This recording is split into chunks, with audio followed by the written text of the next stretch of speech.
আপনারা বা আমরা অনেকেই যখন টাকা খরচ করি তখন টাকা দিই এবং দিয়ে দেওয়ার পরে আমরা কিন্তু সেটাকে আহ্বান জানাই না। ঠিক ধরেছে, টাকাকে যখন কাউকে দিই, অনলাইন পেমেন্ট অফলাইন পেমেন্ট যেভাবেই করছি না কেন, সেটাকে অবশ্যই আমাদের আহ্বান জানাতে হয়। কিভাবে আহ্বান জানাবেন?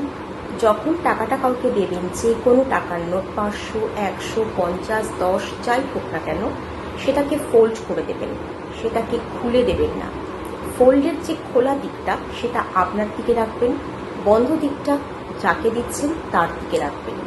এবং তাকে যখন টাকাটা আপনি পেমেন্ট করলেন, ধরুন একসঙ্গে অনেকগুলো 500 টাকার নোট, অনেকগুলো 100 টাকার নোট, টোটাল একসঙ্গে ভাঁজ করে মুড়ে নেবেন।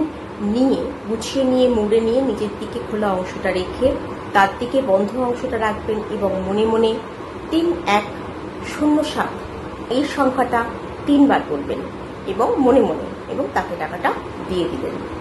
চেষ্টা করবেন যে বৃহস্পতিবার কোনো পেমেন্ট না করতে, কিন্তু অনেক সময় আমাদের করতে হয়।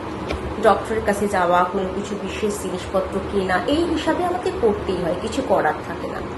অবশ্যই এই যে নাম্বারটা বললাম, ম্যাজিক্যাল নাম্বার, এটাকে বলবেন। এটা বলে দিলে কি হবে, লক্ষ্মীকে যে আপনি দিয়ে দিচ্ছেন সেই লক্ষ্মী আবার আপনার দিকেই আকর্ষিত হবে। মানে তাকে আপনি আগাম আমন্ত্রণ জানিয়ে রাখলেন, সে যেন 2 গুণ 3 গুণ বা 4 গুণ হয়ে আপনার দিকেই ফিরে আসে।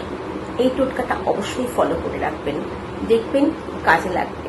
আপনার টাকা কিন্তু আপনার কাছে কোনো না কোনোভাবে ডাবল ট্রিপল হয়ে ফিরে আসবে। টিপসটা কেমন লাগলো বলবেন, এবং কমেন্ট বক্সে কিছু যদি জানার থাকে অবশ্যই প্রশ্ন করতে পারেন। আর আমার সঙ্গে থেকে ভালোবাসা দেবেন, এমনভাবেই আমার সঙ্গে বন্ধুত্ব রাখবেন। আমার চ্যানেল সৌভাগ্য, আমি আপনাদের জ্যোতিষ সম্পর্কে বিভিন্ন টিপস দিই, সেই জন্য আমারও খুব ভালো লাগে আপনাদের সঙ্গে সময় কাটাতে। আজকে তাহলে এই পর্যন্ত, নমস্কার।